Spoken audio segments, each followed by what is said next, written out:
ایک نوجوان سوداگر دوسرے ملکوں میں سفر کر کے اپنا تجارتی مال فروخت کیا کرتا تھا۔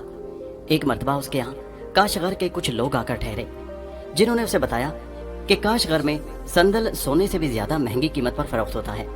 نوجوان سوداگر نے فوراً اپنے تمام روپے کا سندل خرید لیا اور اسے فروخت کرنے کے لیے کاشغر کی طرف روانہ ہو گیا۔ جب وہ کاشغر سے 2 میل کے فاصلے پر تھا تو شام ہو گئی اور اس نے اپنے خیمے کہیں جنگل ہی میں گاڑ دیے۔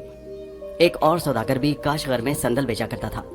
اسے فوراً خبر ہو گئی کہ ایک اور سوداگر بھی سندل بیچنے یہاں آیا ہے اور اس کے سندل سے لدے ہوئے اونٹ اس وقت 2 میل کے فاصلے پر جنگل میں ہیں۔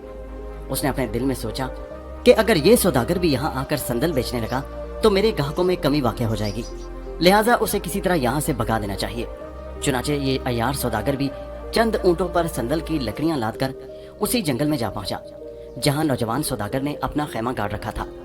عیار سوداگر نے ایک جگہ خیمہ نصب کیا اور جب رات ذرا زیادہ ہو گئی تو سندل کی لکڑی کا ایک بہت بڑا ڈھیر لگا کر اس میں آگ لگا دی۔ تھوڑی ہی دیر میں سندل کی خوشبو سے تمام جنگل مہک اٹھا۔ نوجوان سوداگر کو جب یہ معلوم ہوا کہ میرا ہمسایہ سندل کی لکڑیاں جلا رہا ہے تو وہ حیران ہو کر اس کے پاس پہنچا اور اس سے کہنے لگا، میں نے تو سنا تھا کہ کاشغر میں سندل کی لکڑی سونے سے بھی زیادہ قیمتی سمجھی جاتی ہے اور میں ہزاروں روپے کی سندل کی لکڑی یہاں بیچنے کے لیے خرید لایا ہوں، لیکن تم تاپنے کے لیے اسے جلا رہے ہو، یہ کیا بات ہے؟ عیار سوداگر نے نوجوان سوداگر کی بات سن کر ایک کہکا لگایا اور کہنے لگا، بھائی یہاں تو سندل مٹی کے بھاؤ فروخت ہوتا ہے، تم سے کس بیوقوف نے کہہ دیا کہ سندل یہاں بہت مہنگا ہے؟ سندل کی لکڑی ہی سے تو یہاں کے لوگ روٹی پکاتے ہیں۔ یہ سن کر نوجوان سوداگر کو اپنی محنت اور روپیہ برباد ہونے کا بہت افسوس ہوا اور دل ہی دل میں وہ ان مسافروں کو کوسنے لگا جنہوں نے اسے بتایا تھا کہ کاشغر میں سندل سونے کے بھاؤ فروخت ہوتا ہے۔ عیار سوداگر کہنے لگا، بھائی اب پچھتاوے کیا ہو جب چڑیاں چگ گئی کھیت، جو ہونا تھا وہ تو ہو چکا، اب رنج کرنے سے کیا فائدہ؟ مجھے تم سے بہت ہمدردی ہے اور تمہاری غریبی پر بڑا ترس آتا ہے، میں تمہارا سب سندل خرید لوں گا، میرے ساتھ کاشغر چلے چلو، وہاں سونے چاندی اور ہیروں کے علاوہ جو چیز بھی چاہو گے اس سندل کے وزن کے برابر تول کر دے دوں گا، لیکن اس وقت تم مجھے ایک رسید لکھ دو کہ میں نے اپنا سندل فلاں سوداگر کے پاس فروخت کیا، شہر پہنچ کر سونے چاندی اور ہیرے جواہرات کے سوا جو مانگوں گا سوداگر مجھے دے دے گا۔ نوجوان سوداگر نے عیار سوداگر کو رسید لکھ دی اور یہ دونوں شہر کاشغر کی طرف روانہ ہوئے۔ کاشغر پہنچ کر دونوں ایک سرائے میں ٹھہر گئے۔ اس سرائے کے مالک کی لڑکی بڑی ہوشیار، سمجھدار اور نیک دل تھی اور اجنبیوں کی بڑی خاطر تواضع کرتی تھی۔ عیار سوداگر کسی کام سے باہر گیا تو نوجوان سوداگر نے باتوں باتوں میں سرائے والے کی لڑکی سے پوچھا کہ یہاں سندل کا کیا بھاؤ ہے۔ لڑکی نے بتایا کہ یہاں تو سندل سونے سے بھی زیادہ مہنگا بکتا ہے۔ یہ سن کر نوجوان سوداگر کے ہاتھوں کے طوطے اڑ گئے اور اس نے جان لیا کہ میرے ساتھی نے مجھ سے دغا کی ہے، جھوٹ بولا ہے۔ ہوشیار لڑکی نے نوجوان سوداگر کو اجنبی اور ناواقف سمجھ کر اس شہر کے متعلق اونچ نیچ سے اسے آگاہ کر دیا اور اسے کہنے لگی، میرے بھائی اس شہر کے آدمی بہت فریبی اور مکار ہوتے ہیں، ان سے ذرا بچ کر رہنا۔ نوجوان سوداگر نے اپنے ساتھی سے کچھ نہ کہا کیونکہ وہ جانتا تھا کہ وہ رسید لکھ کر دے چکا ہے اور اب اس سے سندل واپس نہیں لیا جا سکتا۔ دوسرے دن نوجوان سوداگر شہر کی سیر کرنے کے لیے باہر نکل گیا۔ راستے میں ایک جگہ چند آدمی شطرنج کھیل رہے تھے۔ اس نے سوچا کہ چلو شطرنج کھیلتے ہیں تاکہ دل کو جو صدمہ پہنچا ہے وہ تھوڑی دیر کے لیے بھول جاؤں اور دل بہلاؤں۔ چنانچہ اس نے شطرنج کھیلنے والوں سے کہا کہ بھائی میں بھی کھیلنا چاہتا ہوں، کیا تم مجھے اپنے ساتھ شطرنج کھلاؤ گے؟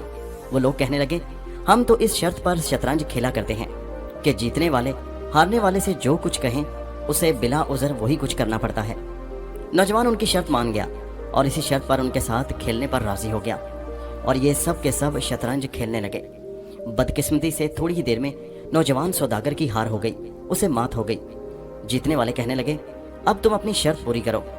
نوجوان سوداگر نے جواب دیا، میں تیار ہوں، کہو کیا شرط ہے تمہاری؟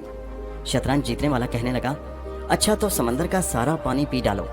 نوجوان کہنے لگا، بھائی تم کیسی باتیں کرتے ہو، کیا کوئی انسان کبھی سمندر کا سارا پانی پی سکتا ہے؟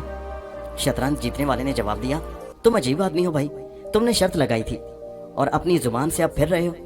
اگر شرط پوری کرنے کی ہمت نہیں رکھتے تو پھر شرط باندھی ہی کیوں تھی میرے ساتھ؟ اب تو تمہیں شرط پوری کرنا پڑے گی۔ اب اس بات پر ان دونوں میں جھگڑا ہونے لگا، یہاں تک کہ ان دونوں کو جھگڑتے لڑتے دیکھ کر لوگوں کا ایک ہجوم وہاں پر جمع ہو گیا۔ ان دنوں کاشغر کا ہر شخص دغاباز اور مکار مشہور تھا۔ ابھی دونوں جھگڑ ہی رہے تھے کہ شرط جیتنے والے کا ایک کانا دوست آگے بڑھا اور کہنے لگا، اس آدمی نے میری آنکھ چرا لی ہے، میری آنکھ بالکل ایسی ہی تھی جیسی اس سوداگر کی بائیں آنکھ ہے۔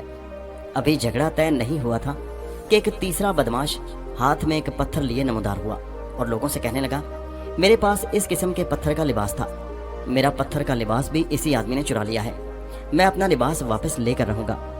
نوجوان سوداگر کہنے لگا، عجیب بات ہے کہ کوئی مجھ پر کوئی الزام لگاتا ہے اور کوئی کچھ الزام لگاتا ہے، حالانکہ میں بالکل بے قصور ہوں۔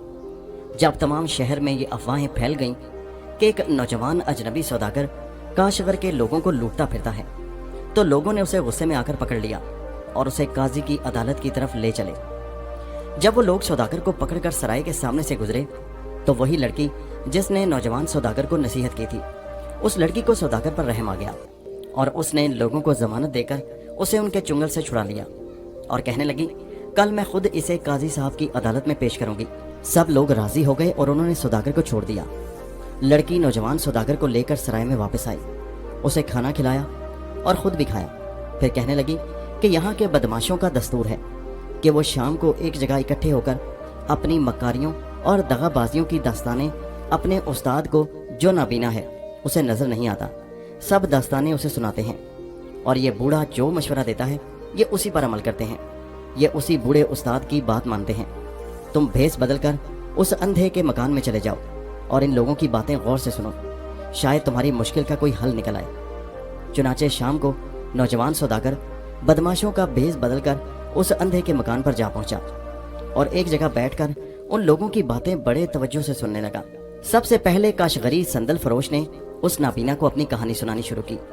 نابینا استاد نے تحریر لکھوانے اور صندل کے عوض سونے چاندی اور جواہرات کے سوا ہر چیز دینے کے وعدے کا حال سنا تو وہ کہنے لگا، ارے بھائی دوست، تم اس سوداگر کے جال میں بری طرح پھنس گئے ہو۔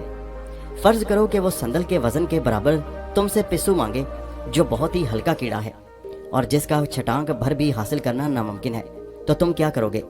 اور اگر تم پسو نہ دے سکے تو نہ صرف تمہیں اپنا صندل واپس دینا پڑے گا بلکہ بہت ممکن ہے کہ وہ تم سے ہرجانہ بھی طلب کرے۔ اس کے بعد شطرنج کھیلنے والے نے اپنی شرط کا حال سنایا، جسے سن کر وہ نابینا کہنے لگا، ارے بے وقوف، تم بھی نوجوان سوداگر کے دھوکے میں آ گئے۔ فرض کرو کہ وہ نوجوان سوداگر تمہاری شرط پوری کرنے پر اپنی رضامندی کا اظہار کرتے ہوئے تمام سمندر کا پانی پینے پر رضامند ہو جائے، لیکن ساتھ ہی یہ کہے کہ پہلے تم تمام دریاؤں اور نالوں کو جو سمندر میں گر کر اس کے پانی کی مقدار کو بڑھاتے رہتے ہیں روک دو، تو تم کیا کرو گے؟ نتیجہ یہ ہوگا کہ تم ہار جاؤ گے اور وہ جیت جائے گا۔ اس کے بعد تیسرے بدماش نے اپنی کہانی سنائی، جسے سن کر نابینا نے کہا، اگر وہ مسافر کہے کہ میں تمہیں پتھر کا لباس سی دیتا ہوں، تم مجھے دھاگا لا دو، تو تم پتھر کا دھاگا کہاں سے لاؤ گے؟ تم بھی شرط ہار جاؤ گے۔ سب سے آخر میں کانے نے اپنی مکاری کا حال سنایا۔ نابینا کہنے لگا، تم نے نوجوان سوداگر پر آنکھ کی چوری کا الزام لگایا ہے اور اس سے اس کی آنکھ مانگ رہے ہو۔ فرض کرو کہ وہ تمہیں آنکھ دینے پر راضی ہو جائے اور کہے کہ تم پہلے اپنی آنکھ نکال دو تاکہ میں اپنی آنکھ نکال کر یہ معلوم کرنے کے لیے کہ تم جھوٹے ہو یا سچے دونوں آنکھوں کو تول کر دیکھوں کہ ان کا وزن برابر ہے یا نہیں، تو تم کیا کرو گے؟ تم نے تو سوداگر پر آنکھ کی چوری کا الزام لگا کر خواہ مخواہ کی مصیبت اپنے گلے لے لی ہے۔